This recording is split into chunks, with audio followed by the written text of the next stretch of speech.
if you say, I want to know, I want to know, um, I want to know why, this is qualitative, why children in X community are so, let's say, I don't know, a community around here, La Peña, for example. Why elementary school kids from La Peña are all the time quiet? It seems that they are very shy. So that is qualitative because you need to observe. You see, if they are quiet, first of all, you have to determine whether or not they are quiet, and then to see the reasons, maybe an interview, talking to them, talking to parents, things like that. So as soon as I say why, and then I say, so exactly what you want to do this, then it comes to my mind the method. It is at the design. The design is qualitative because I am going to descriptive, qualitative, whatever. I'm going to be using observation. Observation is an instrument and a checklist with that observation to see, and also an interview, probably a questionnaire. You see? So there are many instruments I used, but how do I choose the instrument? It depends on the design that I'm using. So remember, the third component is method section, methodology. In other words, what design best fit your uh, study. All right. If I want to, I was surprised. One of the questions there was, I want to determine the level of proficiency of Oxford, whatever. That is quantitative by nature. I have to use a test. Whenever I use a test, I'm talking about quantitative. So that is measurable. Certain things are not measurable. We're going to talk about this now that you're going to write your test. All right. So yes, I'm going to do that in the recess time. I'm going to find the test and I will go over the test real quick.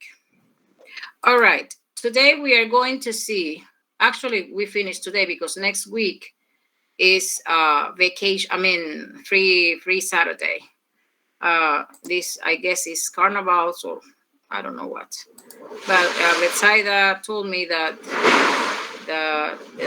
it is free. So I will see you again. 6 Saturday? No, this is not 6. This is 7 Saturday. This is it. Told me that I finish on the 5th, if I'm not mistaken. So that day we will have the test and the presentations of your project. Well, you should be already working on that. All right. This is, we already saw, this is what we saw last time. Method section, you see the design, the population, the sample. You already finished this. So you presented that. This is what you did last time. But within this, we go here. I'm going to check today the instrument. I told you to be working on your test. All right. And then coming with the, talking about the test, there are certain things that you need to keep in mind. For example, yours, of course, is a diagnostic test. So whenever you say the purpose of this test is to see the problems the students have, you are wrong because don't focus on the problem. A diagnostic test, by definition, reveals that the strong and the weak points. So you don't have to mention that. If it is diagnostic, don't say, you just want to know how well they do. And of course, in doing so, you then see also the weak points. That is why I didn't want you to say, I want to see the difficulties the students have. No, don't say that. Just say how they do. It is immersed in the definition of a diagnostic test, that thing. Then here you have two things about your test. This is a course you are going to take, people. I don't know what you're going to learn, really. I don't know. What I'm going to tell you is based on the experience I have writing tests. I write a lot of tests. All right, this week I apply a proficiency test. Samuel, are you there? Samuel? Yes, I am. Yes. Okay, Samuel is in a diplomado, and they were talking about tests. And I said, We apply at the University of Panama. In our school, we apply a placement test. Um, and some people were saying, no, that is an achievement test. People, you have to be very clear what achievement, what diagnostic, what placement, what proficiency test is. It is not a proficiency test. All right, it is a placement. Why? Because the ones that we write, we want to know if you have the competencies to enter the career. Period. That is a placement. When I go to the US, you guys go. You guys want to study a master. You take a placement test. And what do you mean placement? To see if you are going to be placed in the master program, or you have to take first some English courses because your level of the language is very low. That is what all of us go through. You take a test to see whether or not you are ready to take a master program. If you're not ready, then they send you to, not to the university. You, like, you guys went to the United States for your Panama bilingual. I don't know if you took a test. I'm sure you did. And they say you are in level 1, 2, 3, 4, and 5. Or you are so excellent, you don't need any English level. I am sure you did that. The same thing for master people. We take a test and they say, no, your grammar skills are very, not very efficient. So you cannot enter the university. You have to go to what we call a language center. Language centers do not belong to a university. They are within the university, but they don't belong. University is when you study for a degree. Language centers do not give you a degree. They give you a diploma that says, a certificate. So you go to a language center, so they prepare you. The ones who are teaching you are not professors, they are instructors. Professors are the one at the university. Once you pass that they say that you are good enough to take a master program, then you enroll in the master program. Now you don't have instructors anymore, you have professors. Understand what I'm saying? So what we apply here is a placement test. Now, this is no placement. Now, the one that you are going to apply is diagnostic test. It is more like an achievement test to see how much students have achieved in 2 years, 3 years, or 4 years of exposure to the language. All right. With this in mind, any question about this? Question about this? So first thing, before writing your test, think what kind of test I am applying. So a test has two main points. A valid test is one which actually tests what it is designed or intended to test. In other words, and this happens a lot in the medical school, also in places like FAECO. FAECO is Business Administration School. When you see those tests, the professor explained something in the class. They assigned a textbook, but then when they write the test, because they don't know much about writing tests, they just don't keep any connection between what they say with what they test. So my daughters, for example, say we study 2 weeks for a test, and then they study hard, and when they were there, the test was completely different. It was from something else. That is then a test to measure whether or not the test was valid. So teachers, if you apply the test, and it goes because you do this, you in the classroom, you teach oral English, and then when it comes to the application of the test, you applied a written test. So my question is the test valid? So are students failing because they don't know, or they have some mental issues, or because you didn't apply the test the way you were supposed to? Okay, so let me ask here in the class, in case you are here, what kind of test do you apply? Hmm? What kind of test do you apply? Well, I always try to follow the validity concept, and look at the objectives always, and then try to stick to that. I have one person here repeat it, or or somebody else is in the thing that in the room that she's not supposed to, because I have 25 people, myself repeated twice. Okay, well, whatever. Yeah, you try, but it is not about trying. You have to. If you were a teacher in the United States, they will check. But remember that you are a teacher in Panama. Panama is paradise. You have coordinator of the English department. You have supervisor. You have principal. But at the end, oops, can you hear that noise?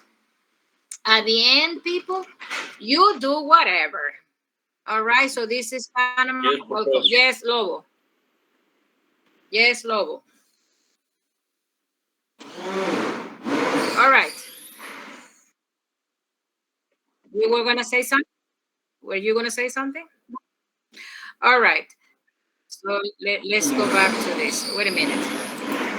Okay, so make sure that your test, the one that you're going to apply, actually measures what is in the program. That's why you have to have your programs, your points right there. So you say, well, this, and also not only the program, see the content and see the objectives. Based on that, you design your test.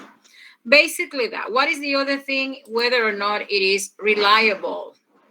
So if your test, but you won't know if your test is reliable until you apply it. So to sort of measure reliability, you have to have a pilot test. Apply it to, let's say you are applying grammatical structures achieved by PUGA students. So it is going to be 9th graders. So you apply, you design your test and you apply it to 9th graders first before the application of your instrument. You apply it as a pilot study to people from Better Than El Puga. What school do we have in Santiago? Better Than El Puga. You guys from here, Better Than El Puga? Any other school here? 9th graders, middle school. Okay, let's say La Primavera is better than El Puga. So you take your test and apply that in La Primavera. Remember, La Primavera is better. So whenever you see the result, all of them got out of 5, 4. So you say, okay, La Primavera being a better school, then my people from El Puga may get 3. So I need to change my test, because in my test, if it is a good school, they may all get 5. Then you say, well, this is a fairly easy test. Then you apply that to El Puga. So if El Puga, Primavera get 5 and El Puga get 4, then the test is reliable because it is consistent with what people say. Microphones off. Microphones off. All right. So that is the way you measure reliability. Now, if I apply the test, my pilot test, to, let's say, people from La Primavera, and all of them get 3, means that my test is too difficult. So I have to modify it. Because if they get 3 out of 5 in the best school, of course, when they go to El Puga, they are going to get probably 2. So failing rate. So that is why you need all the time, whenever you have a test, to pilot it so that you know it is okay. The level of difficulty is fine. Okay. In your particular case, people, you are going to have only 2 types of tests. One, which is very objective, those who are in the grammar, are in linguistics, those who are in literature, Jessica's case, which is integrated skills, she's going to have a mixed. Part of it is going to be objective, part of it is going to be subjective. And the other type is subjective tests, is for composition people, for conversation and speech. That is for sure very subjective. Now, if I ask you which one is easier to prepare, what is your answer? Which one is easier to prepare? People? The objective, Professor. Which one? Objective. Yes, the objective is easier to prepare. In other words, if you are new in designing tests, objective test is probably are probably the best option. If you are not very good or you are new at preparing tests, then subjective may kill you, because when you write subjective tests, you have to develop something called standards. What are standards when you write a test? People, what are standards when you write a test? Hmm? Let me call you. You are very quiet. Maybe you are taking a nap. Let me see. Jairo, what are standards when it comes to writing a test? I would say that maybe as Samuel explained, like you need to follow or whatever you have taught in class. No, no, Um, that is not standards. Jose, let me see. Jose, what is standards when you write a test? Jose, Which one, Professor? excuse me? Jose Rodriguez, you. Okay. Remember, objective test, I have a pilot test. So that will probably help me. But when it is subjective test, you need to have, well, for both, you actually need standards. What do you think I mean when I say standards? Good morning, Professor. When we follow a test that some are created, we follow that standard test. I think so. Well, yeah, there are standardized tests. For example, TOEFL is a standardized test. GRE, those are tests that have been fully piloted and they are applicable to everyone under the same circumstances. That is a standard test. But when it comes to our school, for example, when I say our school, I mean English school. Okay? People say English department. No, we are both. We are department and we are school. In your schools, you have you are, whoever is the coordinator is the coordinator of the department, because in high school you guys have departments. Here we have both in one. We have department and we have school. So, or maybe department is in Panama, but ours is school. Okay, in my school we have we need to develop standards, and that is done by I guess practice or by experience. I just finished. I am about to finish my, Professor, yes. can we say that standards are like patterns to follow?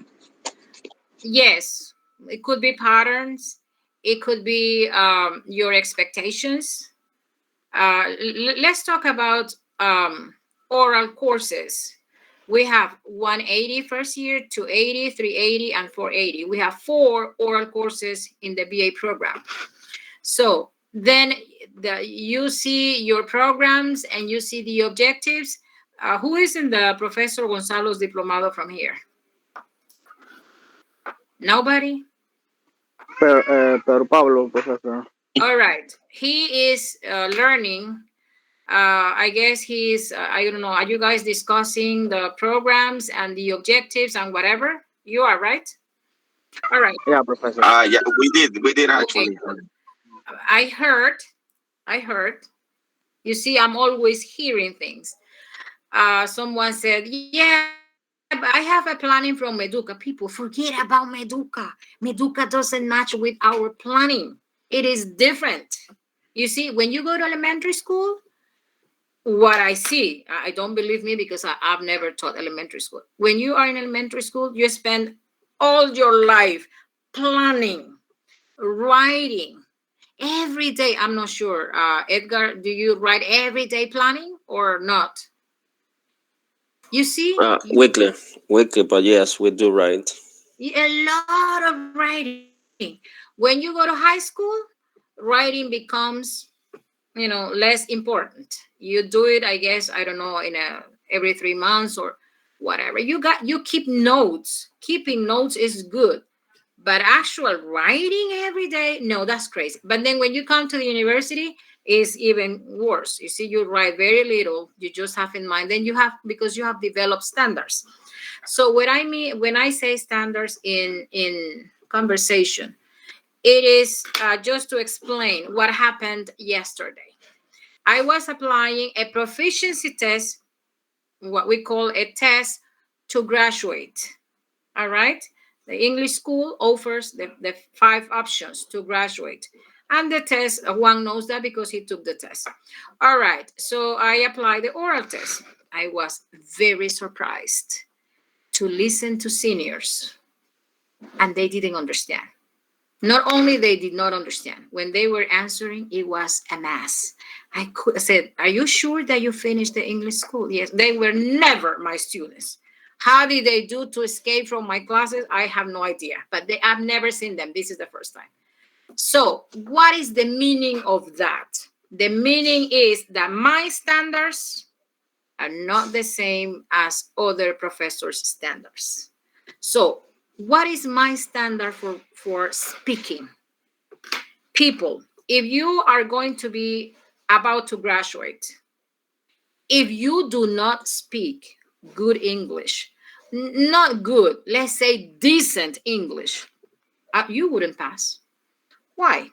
I have said that many times. Why wouldn't you pass? Why wouldn't you graduate if you take conversation classes with me and you are in 4th and you're not able to speak? Why not? Oh, because you are a bad person. No. Why is it? Why do you think I won't allow you to graduate Because you're not ready to work. as teachers? Exactly. So Or even to keep a conversation among other professionals or colleagues. okay. So you're not ready. You cannot pass. No. Let's say that I don't care much if you talk to your colleagues or not. I'm going to ask those who teach elementary school.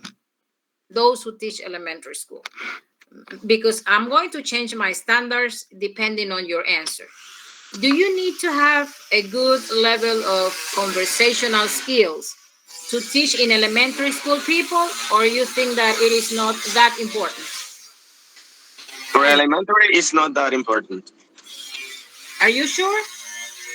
Yeah, because the content is very limited. Yeah, but I think we do need to have some sort of good conversational skills, because you need to try to make the things understandable for your kids using simple words, even though you don't need to complex sentences, but you need to use several, I don't know, easy words for them to understand the message. So I think It's a must. I mean, it's a must yeah, What is a must to have good speaking skills. in For elementary teaching school? any, In elementary, all yeah, right. for teaching anything. Why Yeah. elementary school? Why elementary school? Why didn't I ask about high school? Because according to theories, younger learners get things faster, and they should get right pronunciation from the teacher and things like that since the very beginning, because it's going to be easier. Yeah. Right? And also good grammar. Yes. For example, if they say they is, they are going to get that they is, and then they will never forget that. That's exactly true. Yeah, and what happens also, professor, for example, in junior high or middle, is that they actually learn more grammar than speaking, and then elementary are supposed to speak more than grammar. So that's a point in the curriculum. All right. Yeah, so you see, so I am thinking about those kids, and I say, having this person as a teacher with this mispronunciation of many words, is that fair? Then I say, no, it's not fair, because there is no excuse. People these days, you have no excuse to have a bad pronunciation. And I don't know those who are in the diplomado or whatever. How are your partners? Do they speak good English or they are working very hard? Tell me.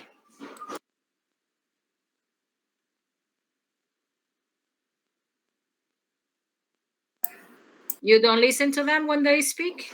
I was listening. I was listening. Oh my goodness. I was like, what is this? Anyway, I'm thinking that maybe they work at the university, and the university is not a problem.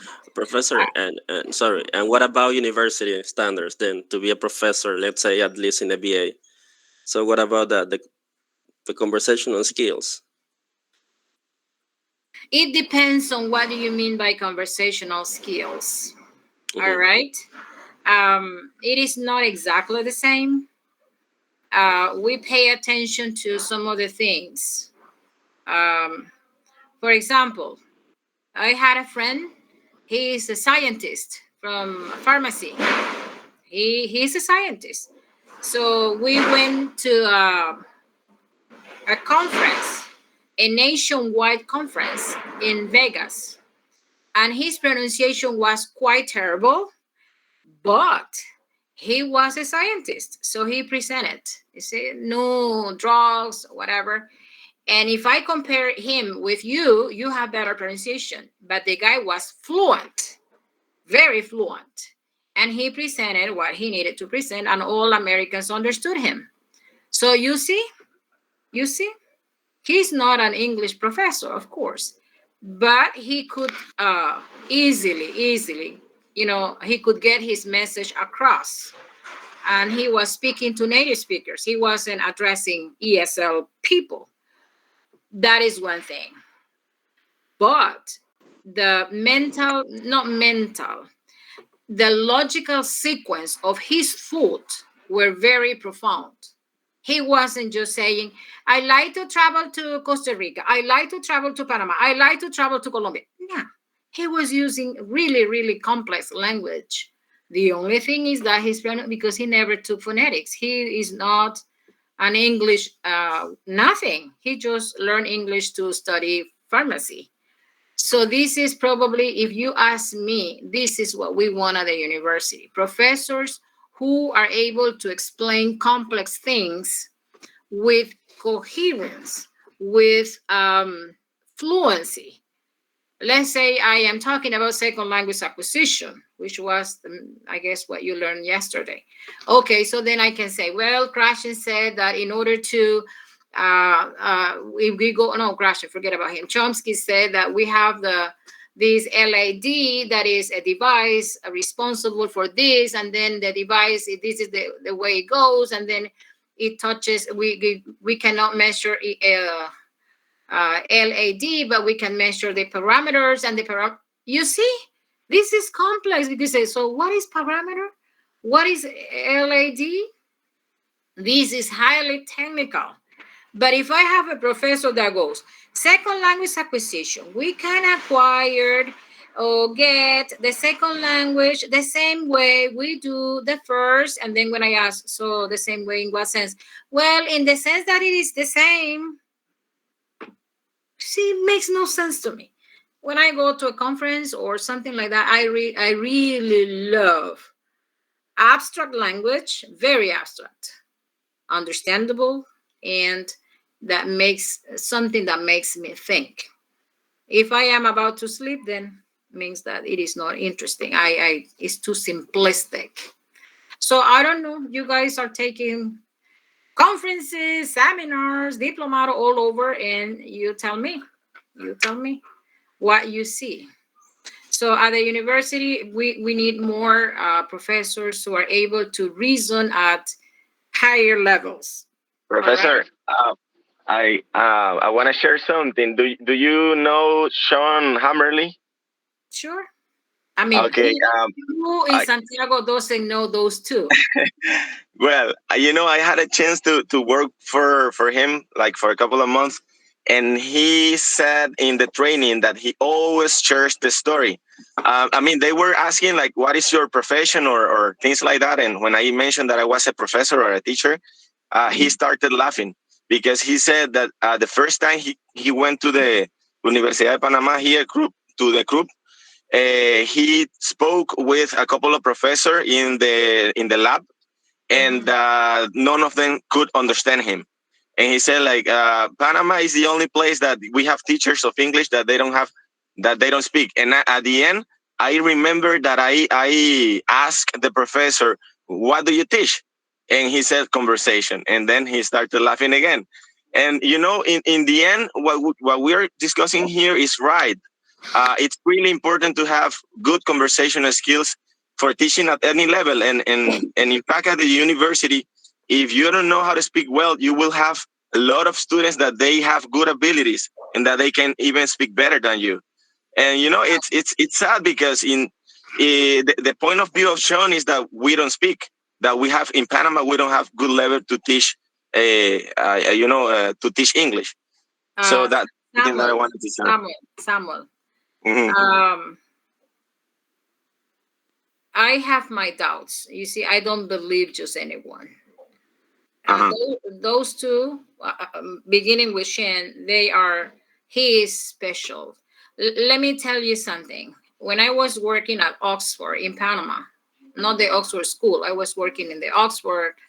They had something like a language center. They were having people from England and people from the United States and some Panamanians. The Meduca, I don't know who, the university, I don't know who asked them for the credentials. In other words, who are your teachers or instructors? And then they had to present, you know how Meduca or the university is. Here, what matters is your diplomas, not what you know, but your papers. I call those papers. So those people, the instructors from England, they were teaching conversational courses, of course, but they had no papers. In other words, they were just people without any education, but they spoke the language. Then we had, of course, our papers, and they were very upset. And they said, but I am a good instructor because I speak the language. So you guys you don't speak good English, but then you have the papers. You see, that is what is happening with Shane. He doesn't have much what is that? Instruction.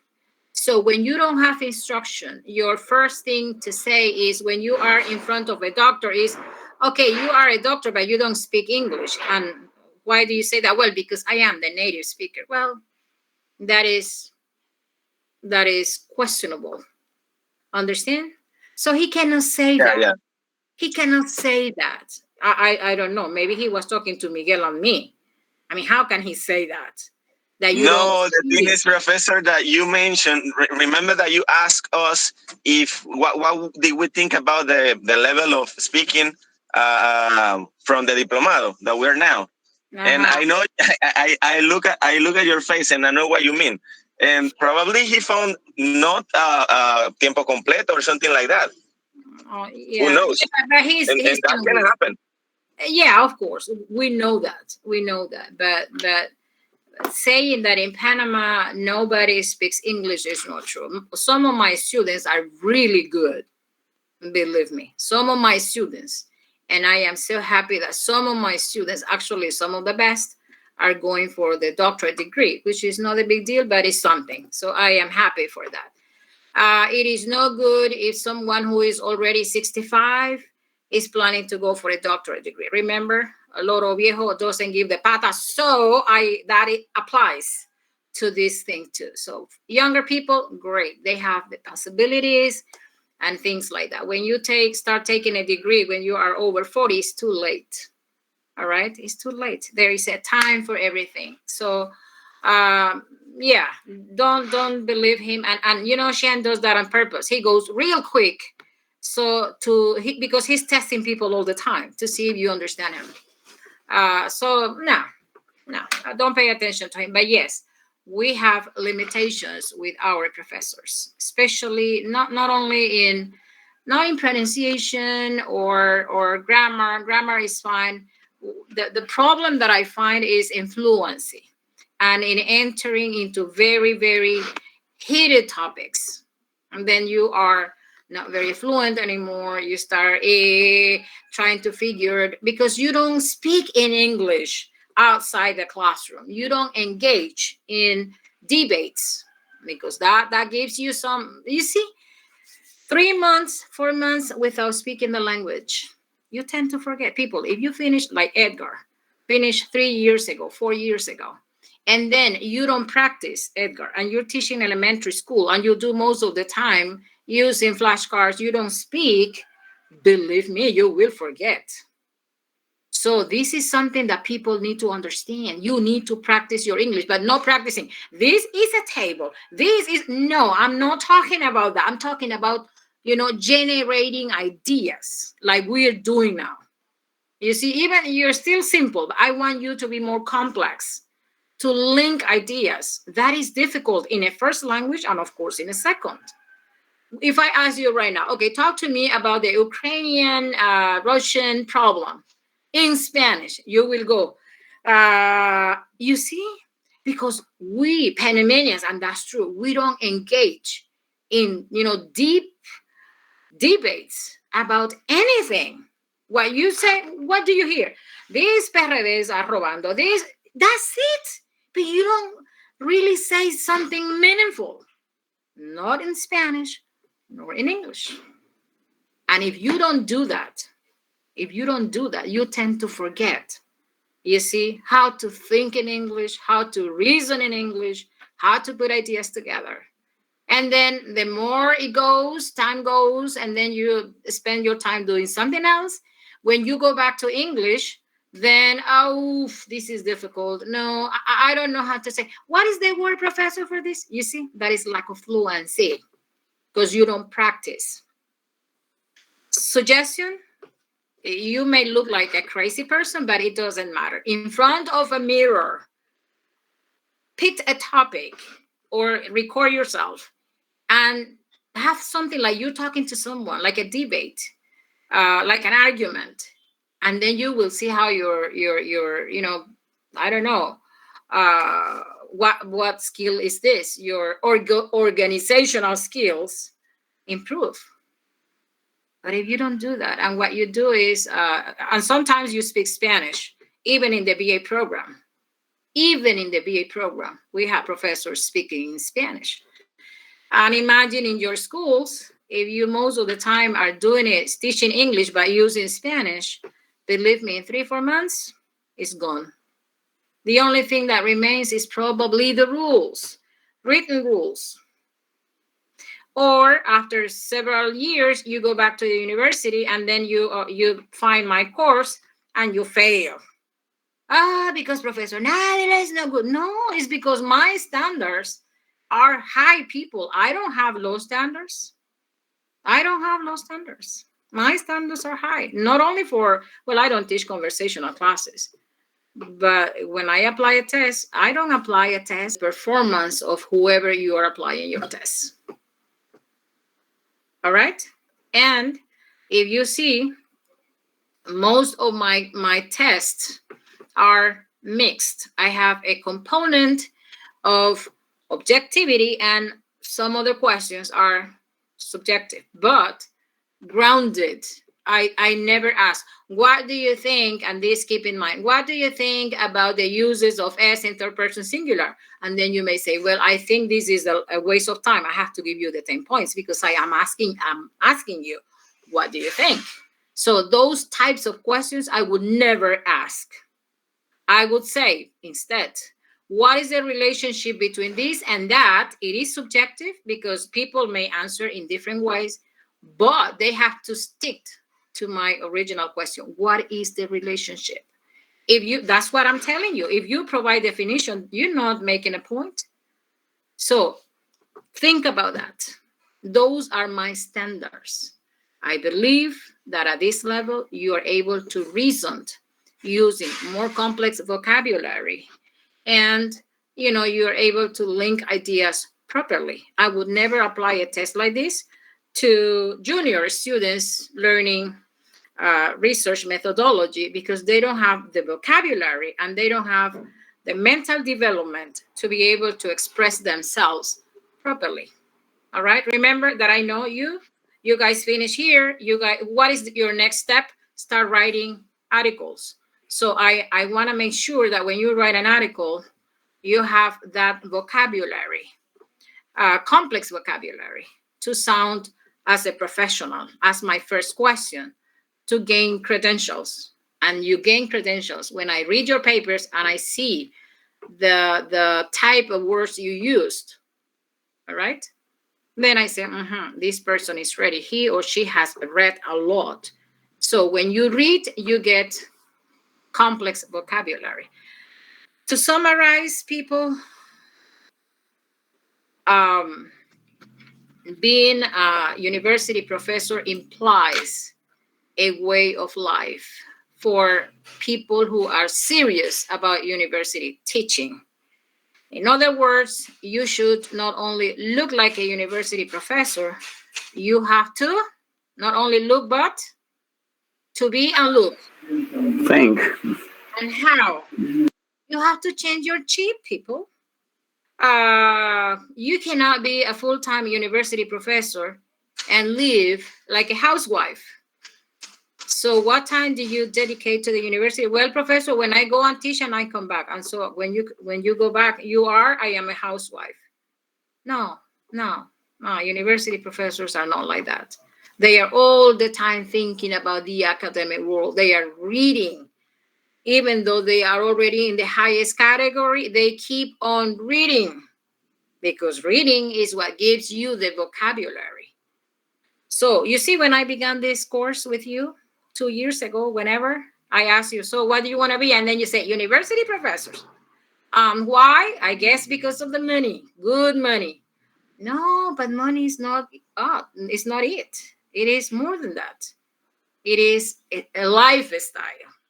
To be reading all the time, to be searching for information, to see the developments of the different courses, because things today are not the same as, well, in Panama they are, but in other parts of the world things change. So you have to be updated. So that is my last reflection. What is your opinion? Do you have a different opinion? Maybe you do. What about your professors? Question, Professor. Did they say the same thing to you, or they did not?